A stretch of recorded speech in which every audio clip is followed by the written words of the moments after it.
Welcome everyone to Linden New Art's series of Meet the Artist sessions. My name is Juliette Hanson and I'm the curator at Linden New Art. Our Meet the Artist series introduces our audiences to current exhibiting artists, and today is a very special program where we will meet the designers as part of the Design Fringe. This afternoon, we're talking to 4 designers from the Designers on Your Doorstep online exhibition that's currently on the Linden New Art website. If you're joining us on Facebook and YouTube live, then there are lots of opportunities to ask questions. So if you'd like to ask a question or make a comment about the conversation, please use the chat or Q&A sections. Our Events and Community Engagement Coordinator, Linda Studina, will monitor and highlight the questions as we go. Before we get started, I'd like to begin with an acknowledgement of country. I'd like to acknowledge the traditional owners and custodians of the land on which we all virtually meet this afternoon. Today, I'm joining you from the lands of the Bunurong people of the Greater Kulin Nation. And I pay my respects to elders past, present and emerging. And while we meet virtually this evening, this event draws on the ancient history of this land and reflects the millennia of experiences of First Nations people coming together to celebrate, to learn and to connect. I'd like to extend a very warm welcome to all First Nations people who are joining us today. And now it's my pleasure to introduce our first designer, Lauren Haynes. Hello. Hi, Lauren. Hi. Lauren Haynes is a Melbourne-based furniture designer and sculptor, working with local limestone, timber, man-made materials and waste materials to explore furniture, sculptural form and functional form. Lauren is studying an associate degree in furniture design at RMIT University and is set to graduate at the end of this year. Welcome, Lauren, and thank you so much for being here. Thank you for having me. Yeah, I think we're going to have a look at an image of your works because you have 2 items of furniture in the show.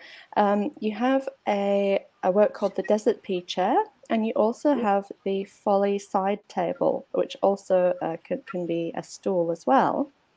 Yeah. I was wondering if you could tell us a little bit more about how both of these items relate to this year's Design Fringe theme of home, because I know that particularly the pea chair has quite a personal meaning for you in that regard.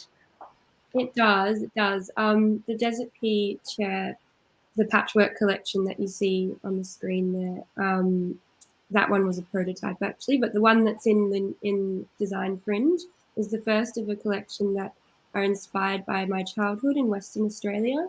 So they take notes from the many landscapes. I've lived all over Western Australia as a kid, and it was my way of bringing a little bit of home here, as I'm not allowed to go back at the moment, so, and probably not for a while. No. Yeah. And sorry, yeah. The whole collection was my born out of lockdown collection of flower, obviously inspired form, but the color palettes were directly from my garden, and yeah, I just drew a lot of inspiration from my garden because I took up gardening whilst in a restricted time. Yeah.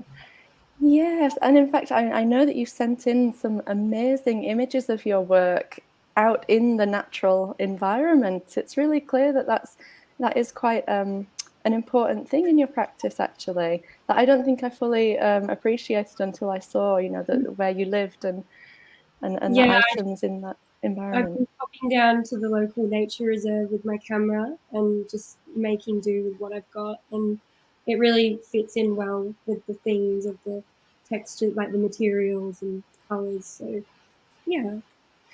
Yeah, and I was interested because they are, as far as I can see, very different, the two pieces that you've entered in. I was wondering what were some of the challenges that you had in making the two pieces, and what are some of the processes and techniques that you've used to produce them? So my practice is set up as a really exploratory practice, and that's why a lot of my things can look quite different, because I'm really just trying to explore and play and not be too bound by one discipline.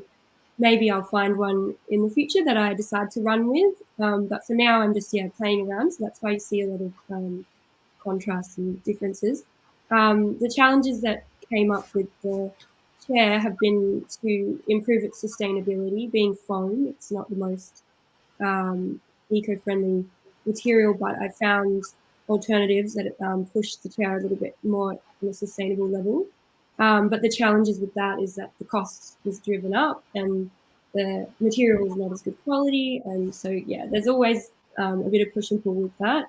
And then with Foley, some challenges, I guess, just even getting it made. I think I spoke to about 50 fabricators in Greater Melbourne who declined the job. Oh. So because of the rolling of the aluminium form. But eventually I found a lovely family-run business in Tullamarine called Morgana and Sons, who decided to help me and help out a young designer. So that was good. But it was definitely a challenge before I got there. Yeah. Ah, that's fantastic. I don't think I fully appreciated that. Once as a designer, you have your design in mind, you then have to maybe rely on other fabricators to produce certain elements of the work. Yes, Yes, I sometimes. see. And sometimes Mm. you get to craft it yourself with your own hands, which can be a lot easier. Yeah. But some things are out of your reach skill set wise for now. But hopefully, I plan to broaden my skill set and be able to make these sorts of um, aluminium steel tables myself one day.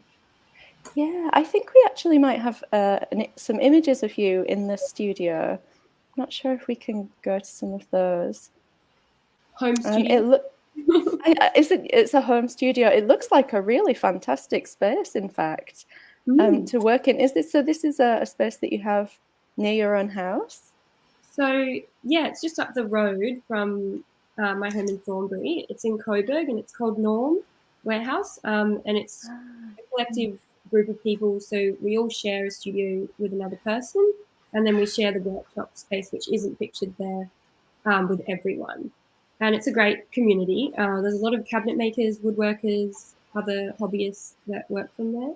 Mm. It's great. Yeah, and I was wondering, I know you're about to come to the end of your study for furniture design. I wondered what it was that made you first want to go into that field and study design. Was there something particular that you wanted to achieve with it, or something that really drew you to that field? Yeah, I think I've always been interested since I was this young girl about how things are made and put together. So that was like the first interest, and then the more when I enrolled in this course, and the more I played, the more I found myself being drawn towards the design side as well, and how you can express yourself through it. So I think, it's always been there, but it's even more prominent now.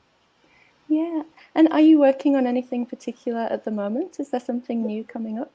Yes, there is. Mm. Nay is also in my course, and we've got our final pieces that we're making. So, working on a base and an ottoman with a base for the Desert Pea chair, and a lighting object, which is Oh.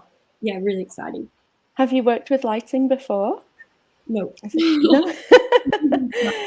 I hope it works. Fingers crossed.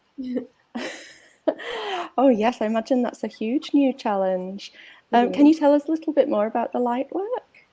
How it looks like? Yeah. Yeah, the lighting object was we were given a research assessment, so it's based the design has to evolve from the research that you conducted and your findings. And I researched perforated metal, sheet metal, and I found that you can generate an image straight onto the metal through the CNC machine process. And I'm using an image of draped silk, and that's going to be punched into the holes of the sheet and then hopefully communicated when the light's on. So fingers crossed it works. Wow, that sounds amazing. And as you say, quite, I guess, exploratory and testing out new ground for yourself. That's excellent. Well, all the best with that. I know it can be a nerve-wracking time coming towards the end of a course and producing final projects, but it sounds like you're doing some fabulous work. We will probably have more questions coming in from viewers towards the end. But for now, I'll say thank you so much, Lauren, and we'll see you again very soon. Okay, thank you. Thank you. Bye for now. Bye.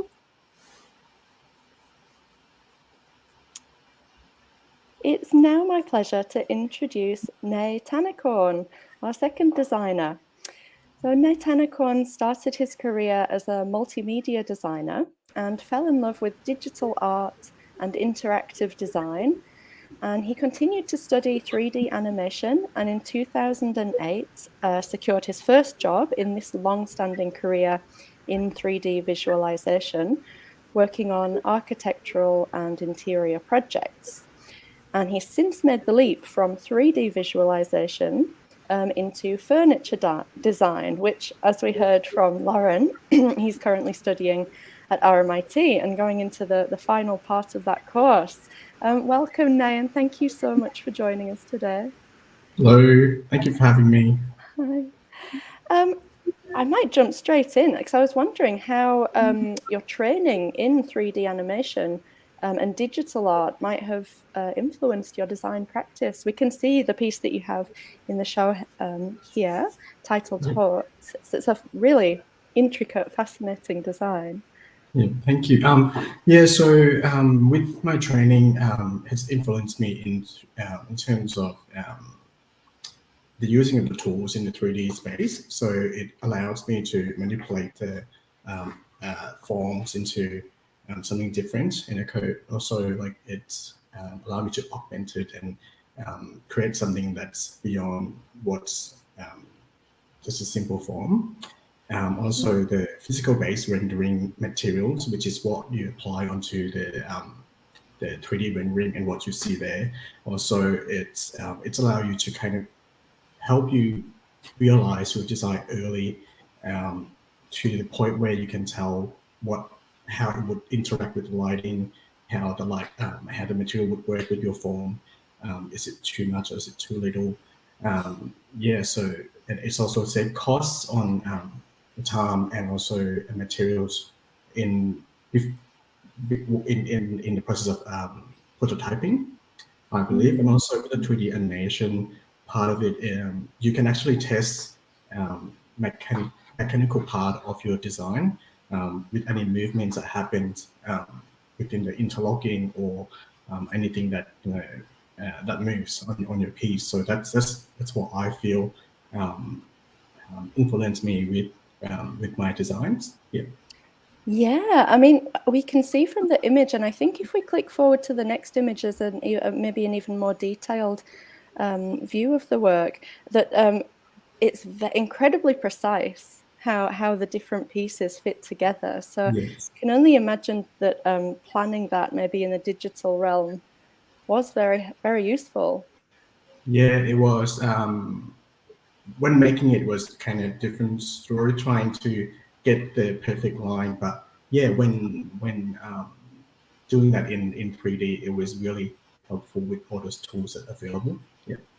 Yeah, and so similar to Lauren, I suppose I'm interested to know if you physically made these forms yourself, or did you send the design to a fabricator to form them?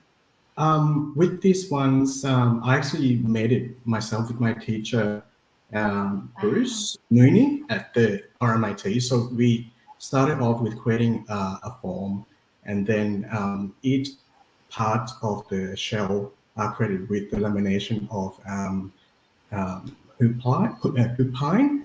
And then that's kind of where they're all each shapes are kind of press onto the form and then take it out and then cut it into sections and put it all together. Yeah. Ah, I see. Each curve that you can see all the arcs, they're all cut by hand. So Wow. so they're really hard work to get that fit perfectly. Yes. Of course, that's amazing.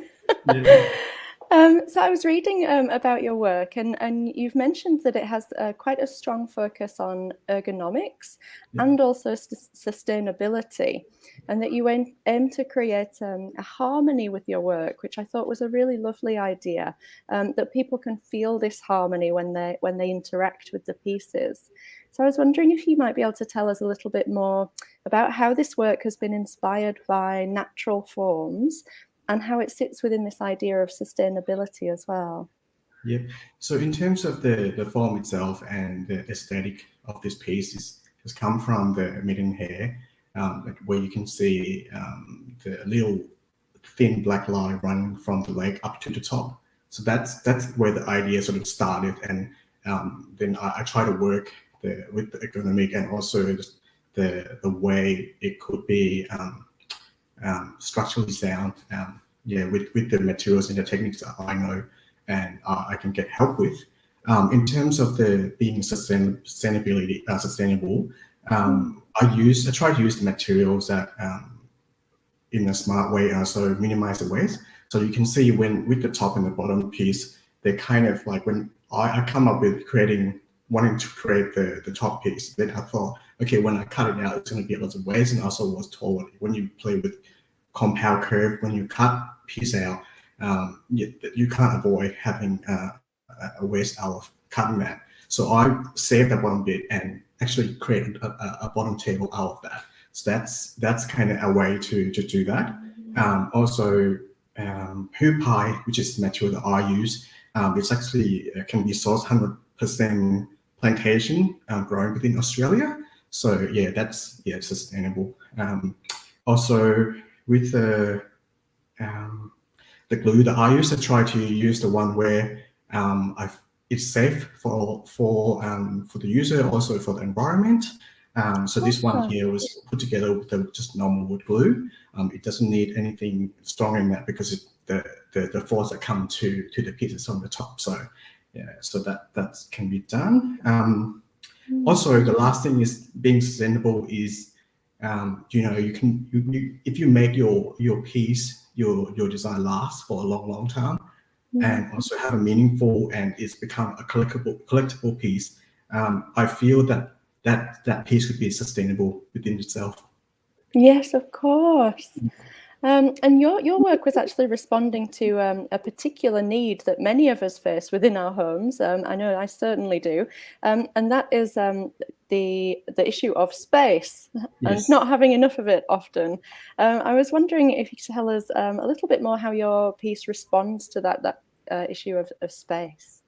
Yep. So with the home these days, land's become more expensive and it's become more luxury than just what it used to be. So people are living in a smaller space these days, and so I feel that if I can reduce space of keeping the piece, then that could help solve that issue. So with my design here, so 2 tables can be stacked onto each other and it just fits perfectly. So when you needed more space, then you can stack them on. But if you wanted more usable space and much functional space on the tabletop, then you can separate them out and use it that way. And I think we do have another image of this one. I was wondering, I think maybe you submitted this as part of the entry process at one point. Would you mind telling us a little bit more about this one? This looks like it's a 3D animation style piece that you've made. Did you make it in real life as well? Yeah, I did. So that's actually another piece I have it just right there, but but it is my first piece that I did last year. So that one, the inspiration comes from the lamination again, and the curve form and the lines, and also the materials I use. it has an organic flow of the piece. When I started doing designing this piece, it's actually the legs actually straight down to the ground, but we kind of having to manipulate it to make it work in terms of being a stool.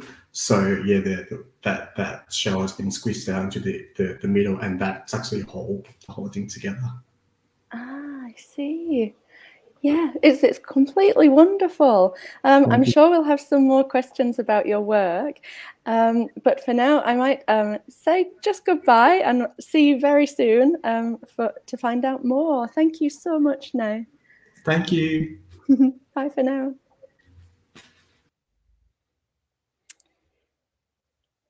And on to our third designer. It's now my pleasure to introduce Edward Lineker. Edward Lineker is a Melbourne. Hello there. Hello. Edward Lineker is a Melbourne-based industrial designer and artist.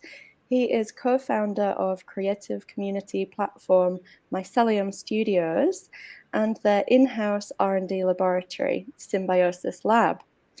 He's also co-founder of Copper Design and founder of his self-titled studio, in which he produces experimental artworks.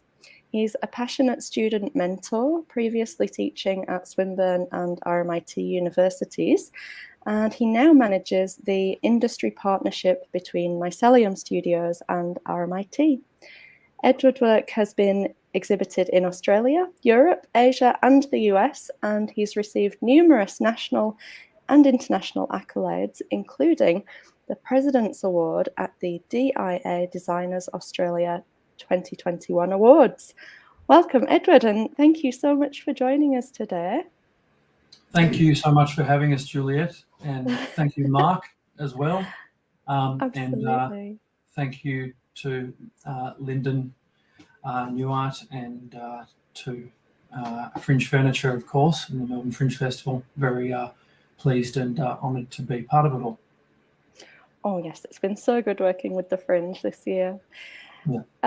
And here we can see the work that you entered into Design Fringe. It's a magnificent light design called Sun, and it's part of a pair of works called Sun and Moon, which I think I have in the next slide, if we could go to that one. But their form was inspired by the Fibonacci sequence, which has been an ongoing source of interest for you. I was wondering if you could tell us a bit more about that and how it relates to the design of these works. They're gorgeous. Yeah, thank you very much. Nice of you to say.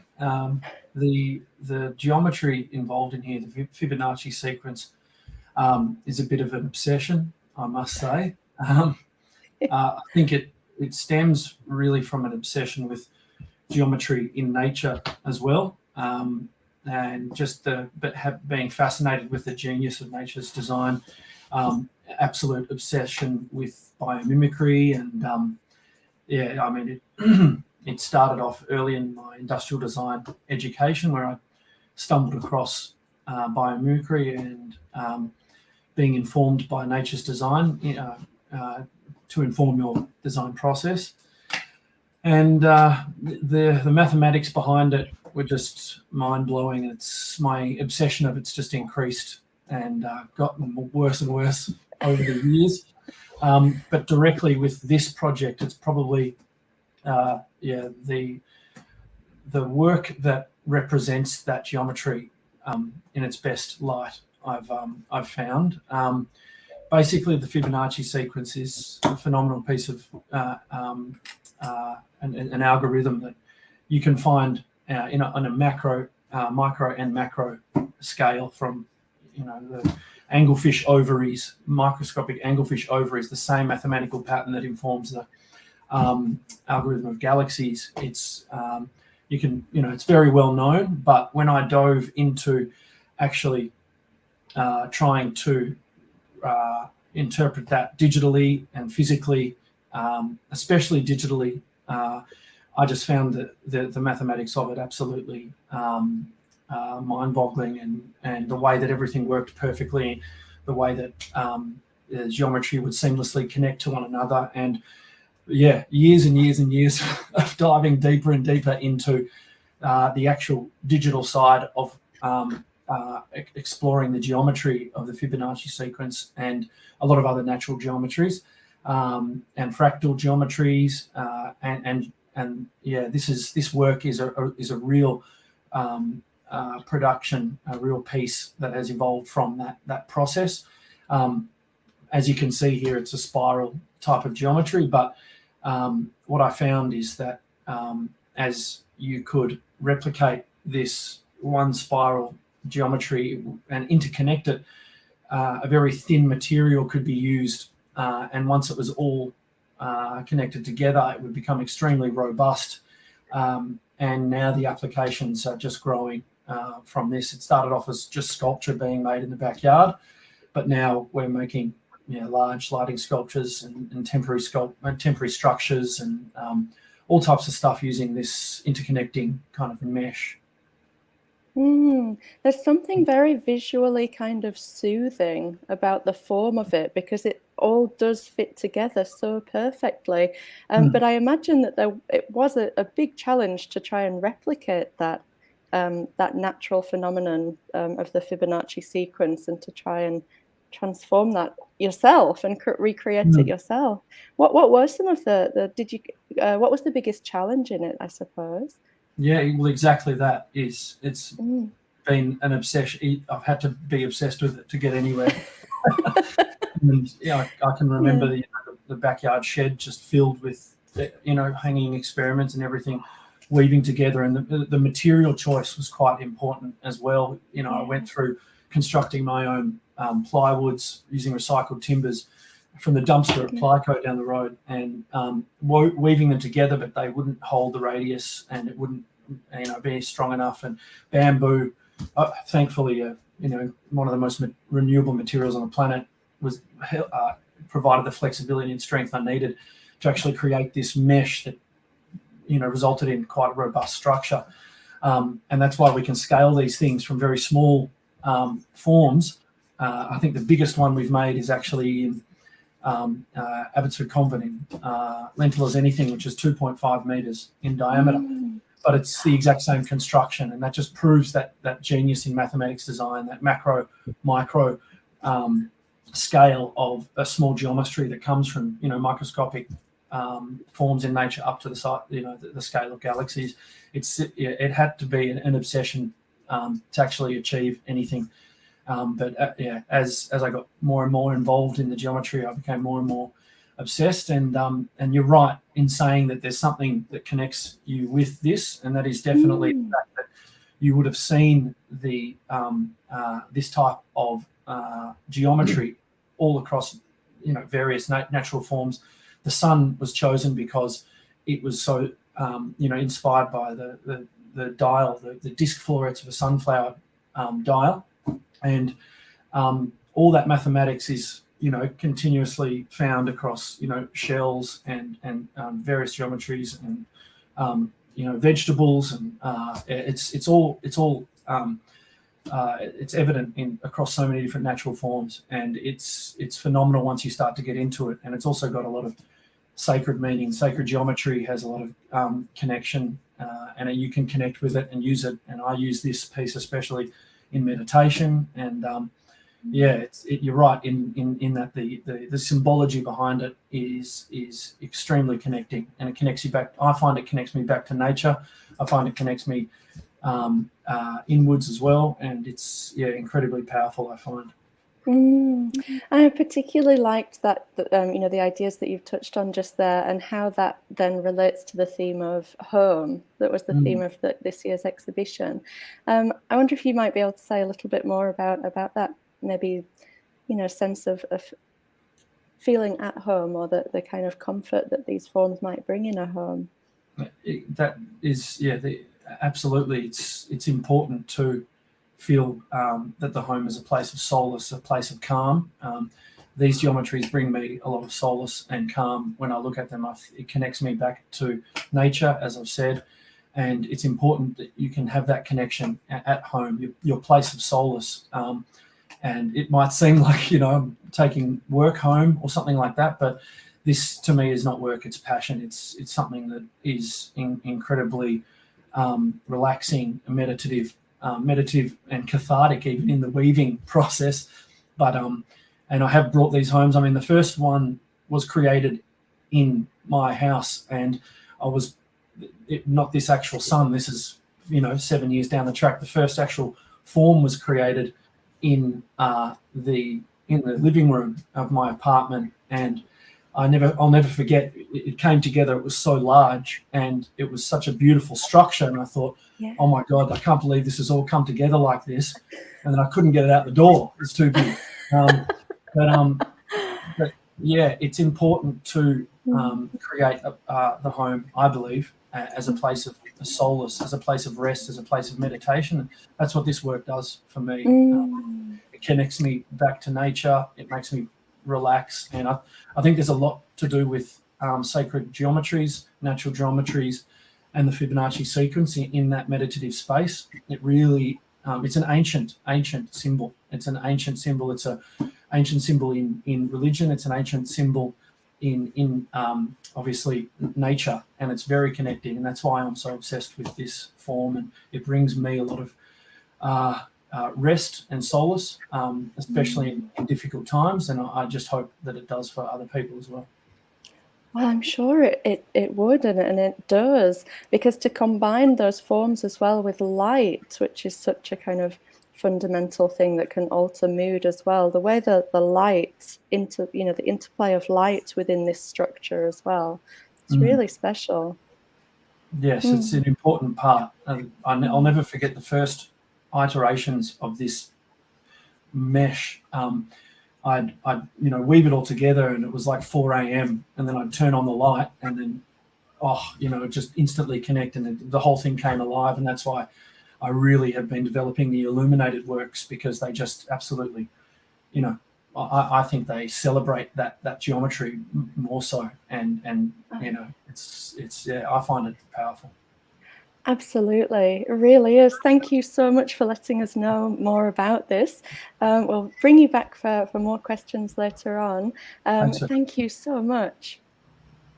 Thank you for everything. Good stuff. Thanks. And now on to designers number 4. It's really my pleasure to introduce the design duo, Kitty Calvert. Kitty Calvert assemblages. Hello. Hi. Hi. Kitty Calvert assemblages are a collaboration of treasure hunt and treasure build between Melbourne-based husband and wife Julia Brampton and Phil Calvert. Both Julia and Phil have a passion for art and design, and they've had this since their early years. Julia has a 35-year history in product design and development in jewellery, decor, and related home products for domestic and international markets. And Phil has a background in music and music production, including designing artwork for album covers. And he also collects and restores vintage musical instruments. Welcome, Julia and Phil. Thank you so much for being with us. Thank you for having us. So your design practice is often motivated by the desire to rescue or repurpose discarded or vintage objects. I'm wondering what it is that might first attract you to something when you see it and make you want to create something new from it. And maybe you can tell us a little bit more about what items have been used to make the armchair that we can see here that's in Design Fringe.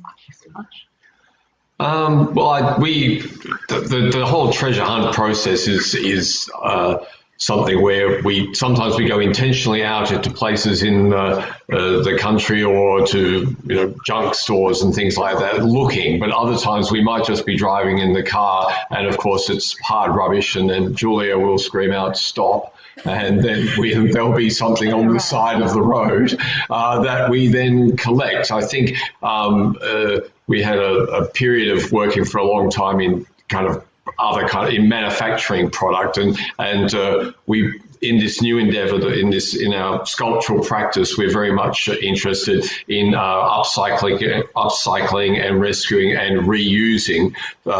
So like that's, I suppose, part of the sustainability of our practice, that we we want to take things that are old and once treasured, or things that are old and have been discarded, and give them a new life and a new purpose, and repurpose them into something that is entertaining and attractive to other people. And that gives them a new life and some longevity as well. Yeah, it gives a whole new life to the things that were to be discarded. That's it. And so what are the what items did you bring together for the armchair? And what could you tell me a little bit more about, I guess, because there is an element of humour, of course, in this work as well. We try to have an element of humour in a lot of what we do, because life's very serious, particularly at the moment. There's so much serious. So if there's a bit of fun to be had, we like to have it. You know, we do it. We, even within ourselves, when we're creating pieces, we'll often play with pieces, and we might put together things. What about this? What about this? What about this? And it's like, well, even when we did this, there was a moment where there was that we had made a previous chair to this, and then we had these arms, and then we had this idea, and I went, and there's the joke. Therein lies the joke, the armchair. Like if you went into a lounge room, you'd find an armchair, but maybe not one that looks like this. So also a lot of our pieces involve, traditionally we make more sculptural pieces that are for decor sculpture, standing sculptures. Some images of those, actually. So this is only the second piece of furniture that we have made. So traditionally we've made other sculptural pieces, and they started off really with utilising dolls and parts of dolls, arms, legs, heads. So this is kind of like a larger doll in a way, but not at the same time. It's more useful. Absolutely. I think if we skip to maybe that's the next slide that has some pictures of your this is you in your creative zone. Studio. That's our space at Gasworks Arts Park, where we're very lucky to have a studio space to work in, and you can see our collected detritus all around us. We have boxes and boxes of dolls' heads, arms, and things, many tin toys, old tins. Things from out of my father's garage, God knows what. But people deliver us things now. Now we will turn up at our studio now. Sometimes there's just an old chandelier on the ground outside, or that once there was a brass trumpet, just sitting outside the studio on the ground. So now we find people are often bringing us their treasure to see what we can do with it. Well, it's nice to have some help in a way. And I should mention as well that this the armchair does include the work of Melbourne artist Josh Callahan as well. So it is great to have these collaborations and these moments of meetings of minds. I wondered what you like the most about collaborating with each other, because it's such an important part of the process. Well, we're a collaboration, and a lot of it is that Julia's, not always, but 90% of the time, she's the form and the colour balance and the thing. I'm much more the execution and the production. I'm it's not all just like bung together with hot glue. Everything is engineered. Everything is built using metal fixings and actual the things are constructed to last, because we want to make something that some of these old components are 60, 80, maybe even 100 years old, some of them. And so if we're making a new item, I'd like to give it the integrity that it's got the ability to go on and live another 100 years in its new form. And the other thing is, when we came to this particular idea about the chair and trying to really reinforce the home aspect of it, or the reference. We've always really enjoyed Josh's work, that we have also seen his illustrations at Gasworks. He also one day just randomly sketched one of our sculptures while looking at it, and I said, "My gosh!" At our first exhibition, I said, "This guy can really draw." He was standing at our first exhibition, and while we were there, by the end of it, he'd just done this little sketch of one of our pieces, and we were like, "Wow!" So we really admired his work. And then when it came to the idea of putting the tattoos and creating this idea of the tattooing on the arms, it was like, well, neither of us are necessarily painters, but who do we know who's talented in that department? And Josh. So we wanted to bring the decorative element. Otherwise, the armchair was very plain and quite solid, and we wanted to add some more fun elements to it.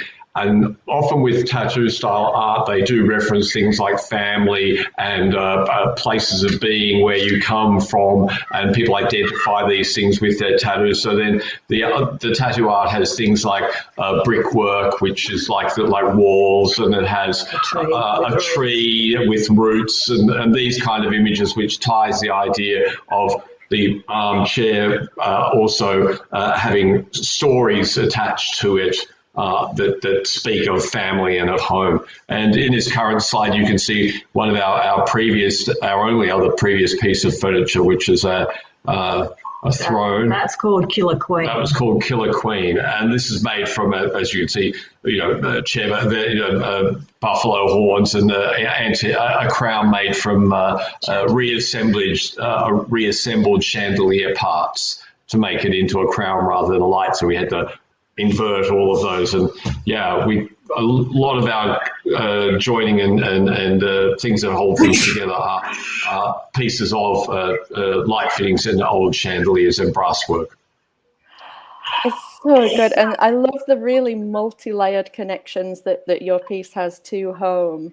From this kind of, the armchair, which is always, it's the ubiquitous kind of thing that you have in the home, but then these other layers of meaning to do with family, and then the relationship to tattoos, which is, this very different and unique part of the work. A lot of our work also, you can see in some of these totem type like things that we make, where there's old tins, and you'll be amazed when we have an exhibition or someone sees our work, they go, we had that biscuit tin when I was a child, or my grandma kept her buttons in that, and I always used to, want to play with them and think, because they're old maybe not to us, but to some people, and this all has connection. They all have stories, and they fire memories in people's minds too, connection to family or memories of the past. So yeah. Yes, I'm sure that when people bring one of your items into their own homes, it is because they do have that really kind of personal connection to either the objects or the symbolism of the work. It's really fantastic. Thank you. It's lovely to know a little bit more about how you do things. And here is this is your place, which is actually a repurposed item itself as well, isn't it? Well, that's why this is why the piece that we've created for Fringe relates to home for us, because we live in an old church. So, and the actual chair we suspect the base chair was originally something from a church, and possibly somewhere where the priest or the minister sat when other things were going on. It's quite a simple, austere kind of chair. So for us, the idea of that chair relating to home, because we live in a little old church, that's what spoke to us about home as well. Of course. That is fantastic. Well, I can't believe we've used up all of our time already, but it's now time to bring back all of the designers and Hooray! See if we have any questions coming in. I think they might appear on the screen, but I'm also going to have a look in the chat myself. Welcome back, everybody. Hi there, Edward, May, and Lauren. Lots of very positive comments from people coming in about the work. People have really enjoyed it. Here we are. Rebecca George has a question. How do fabricators and designers find each other, and how do you ensure a good fit for both? Well, a number of you have talked about this today. Lauren, do you want to talk to that? Because that's an issue that you've had recently, you were saying. Not so much an issue. I wouldn't say. Well, no. It works out fine. Yeah, it can be challenging to find the right fit, I suppose, but you just keep kind of meeting fabricators until you find it, and it's just about building a good relationship, I guess, and then you each want to do good work for each other, I suppose. I've had a few that maybe the quality of the job's not ideal, but you can, if you're someone who's willing to talk it through and not, rule it out straight away, then you're going to get to the place that you need by just communicating. Yeah. Edward, Edward, do you work with fabricators? Yes. Oh, you do? Yeah. How do you find it? How do you find a good fit? I agree with Lauren.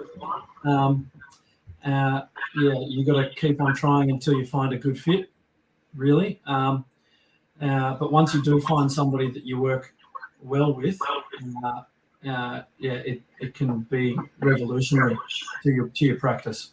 And so it is a matter of trying and testing and not being afraid to speak out and say that's not what I wanted, or go too far down the path of making something that you're not happy with and feeling that the collaboration isn't working. It's good to stay honest from the start, and be brutal and say, no, that's not what I wanted.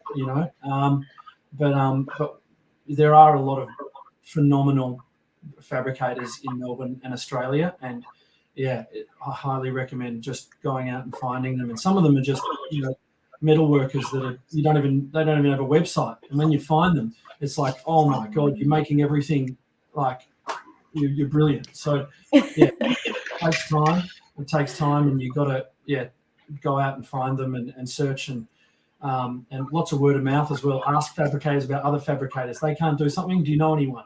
But it's an amazing, really a scene of a lot of depth and skill, and I hope that it continues to stay that way. Do we have any more questions from our viewers, Linda? I have lots of questions myself, so it's no problem at all if not. Whilst Linda's having a look, I was wondering, and maybe Nay, you would like to speak to this. What do you think some of the most important issues are that are facing designers at the moment? Sorry, couldn't hear you. Can anybody hear me? I was wondering what you thought about perhaps what some of the most important or pressing issues are for designers at the moment.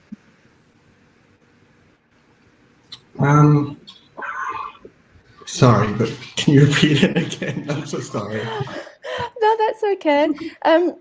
Is it a sound issue?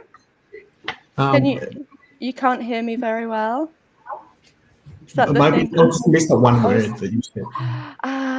Okay. I was wondering maybe what some of the most important issues you have in design at the moment. Like, I know a lot of we've spoken today about sustainability. I know that's a really important issue for design at the moment. Is there anything else that you think is something that maybe a lot of designers are thinking about? I believe that there's an issue with the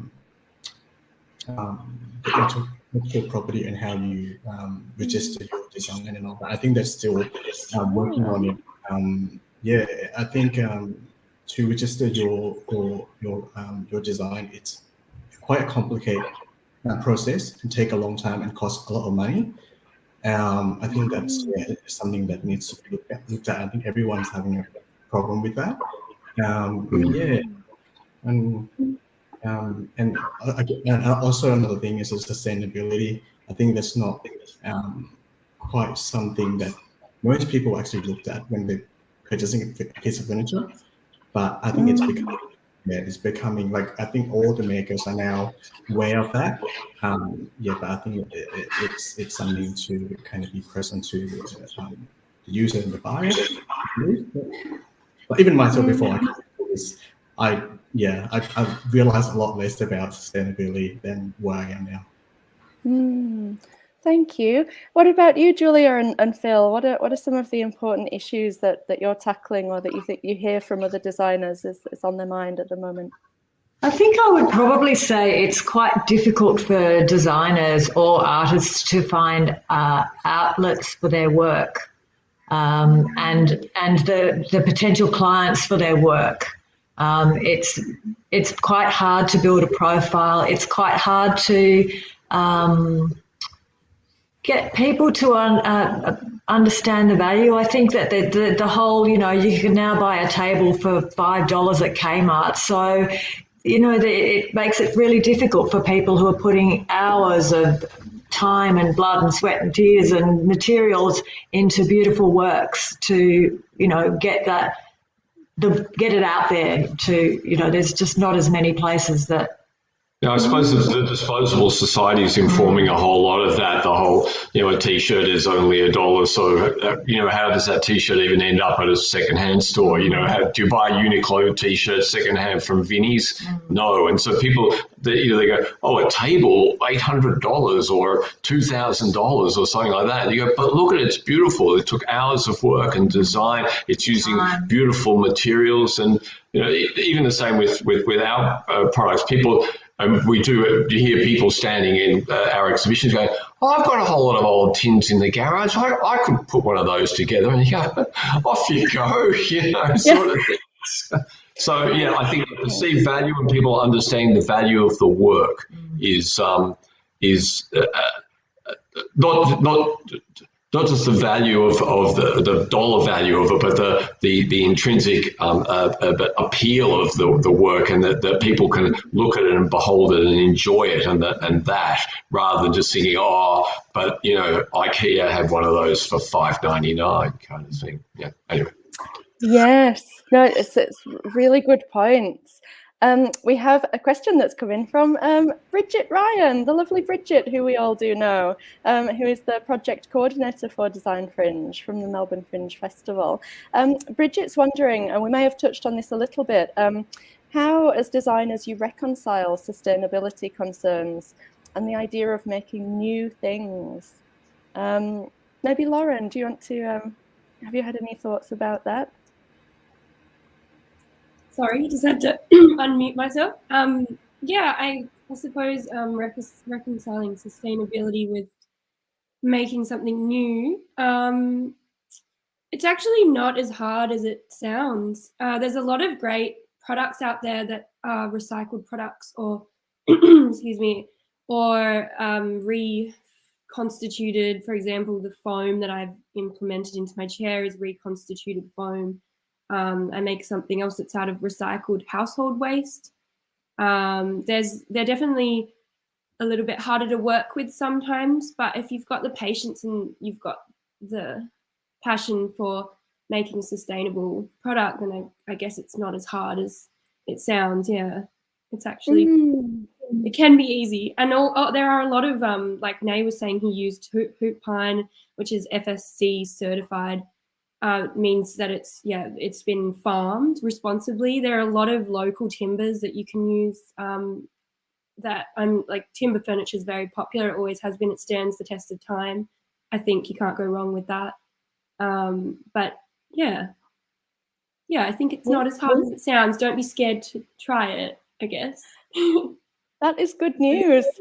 Do you have any thoughts on that, Edward? You were talking about materials as well. Yeah, I agree. It's not hard, and it's almost the obligation, in a certain sense, of designers to inform our clients, customers, anybody, of the opportunities that are out there. To us, we are material researchers. We are obsessed with materials. It's our obligation to know the history of materials, to know the whole life cycle assessment, where something comes from, what's going to happen to it when it's past its time, ensuring that obviously it's made to a certain standard, that it will last the test of time, and that there is really our role as designers, because I really want to touch on a point there earlier, which is that we are in a fast furniture epidemic, to use a term that should, a bit of a touchy term. It is an absolute landfill. An absolute landfill and waste concern going on at the moment. So we are known internationally in Australia as the Wild West of design theft, and we, in certain circles, it's very unfortunate that the lax laws for intellectual property exist as they are in Australia, and because of that, because of the history of fast furniture in Australia, it is very hard for us to get authentic works out there. But sustainability should be one of those tools we can use and say that, all right, well, yes, you can go to Kmart, or yes, you can buy some pendants for Bunnings, but you do realise where they've been made, and you do realise that they've been made with such poor quality, and you do realise where they're going to end up when they stop working in a year. Now, it might be a little bit more expensive to choose something that was made in Australia, ethically produced, sustainably produced, using environmentally responsible materials, certified materials. It might be a little bit more, but it's your choice. It's your choice to actually add to landfill, to add to the fast furniture epidemic, and to add to this issue of quick hard products being filling up landfill. Or we can educate our clients, we can educate our customers as designers, we can educate the public about the value of authentic products, about the value of environmentally responsible products, about the value of well-made products and essentially sustainable products. So, yeah, it's up to us, really. It's more of an obligation for us to do, I think. Thank you so much. That was incredibly well articulated. Thank you, Edward. Such an important issue. It's the issue, isn't it? How we're possibly going to sustain what we're doing here. We can hear the passion in his voice. That's great. Yes. I have another question, and maybe Nay, you could answer this as you're just coming to the end of your studies. A question from Joanne. She would like to know what would be your advice to secondary students wanting to get into the field of furniture design? Do you have any pathways or ideas and best way to go if that's what they'd like to do? I would say have the passion, prepare for the hard work. Yeah, I think that's all you need. And I mean, when you get there, you just do your best. Keep trying. Yes, please. Into that, it's actually quite easy to get into the course we got into. If this person who's asked the question's interested, you just submit a portfolio of your work or ideas or anything that you're interested in working on in the future. And most of the time, I don't know if anyone's ever been unaccepted. You just, like Nay said, you have to have a passion and a drive, but you can get into the course we get into quite easily from secondary education. Yep, and there are also many schools in Melbourne with local technicians as well at RMIT. We just are studying, me and Lauren. Heaps of tools to use, and the teachers are really skilled. Yeah. Well, that's good to know.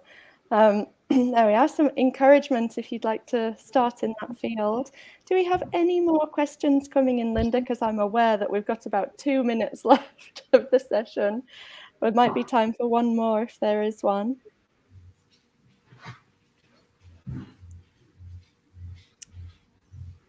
No, everyone's feels like they know enough already. It was some really, really fantastic to hear from all 5 of you today. Great to get some more insights into the work that you've made for the exhibition and about your practice more generally. So thank you so much for your time. I'm sure people have really enjoyed hearing about it. And who knows, maybe I'll get to meet you in person one day. Maybe next year's exhibition, if we can install that one in the space. Wouldn't that be wonderful? Anyway, I'll say goodbye for now, and thank you all so much. Thank you, Juliette. Thank you, Lauren, Nay, Edward, and Kitty Calvert, and of course to our wonderful interpreters Paul Houston and Mark Sandon, and a special thank you to the team at Melbourne Fringe Festival, and our fabulous Design Fringe supporters who've made this possible. That's the City of Port Phillip, Creative Victoria, Naomi Milgram Foundation, the Victorian Women's Trust, and our education program partner, Monash University. And thank you all for joining us today. I'll quickly let you know as well that the solo exhibitions by Natasha Bieniek, Ruth Hoflick, Vipu Srivalasa and Carolyn Menzies are available to view online on the Linden website, lindenarts.org. And there you can also join our mailing list to keep up to date with all of our upcoming exhibitions and events. That's it from us today, so enjoy the rest of your Sunday. Thank you.